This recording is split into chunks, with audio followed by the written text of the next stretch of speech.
So this is to give you an idea of what some of these winds are like that we're experiencing right now, on and off.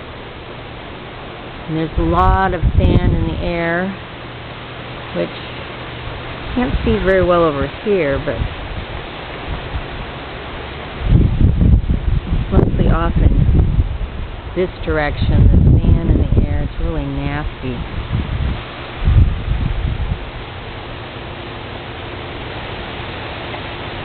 I'm going to kind of sweep around.